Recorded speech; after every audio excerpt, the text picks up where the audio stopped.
নমস্কার। আজকে আমরা শুনব শ্রী শ্রী সারদা মায়ের অমৃত কথা। শ্রীমা এখানে তার বিভিন্ন সন্ন্যাসী সন্তান এবং তাদের নানারূপ প্রশ্নের উত্তর দিয়েছেন।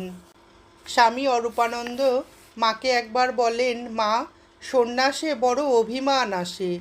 মা তার এই কথাকে সমর্থন করে বললেন, হ্যাঁ, বড় অভিমান।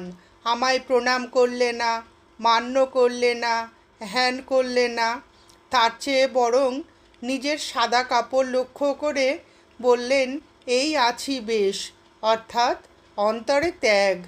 বৃন্দাবনে গৌর শিরোমণি মানে একজন শ্রেষ্ঠ বৈষ্ণব সাধু, ইনি কালাবাবুর কুঞ্জে শ্রী শ্রী মাকে দর্শন করেন। বুড়ো বয়সে সন্ন্যাস নিলেন।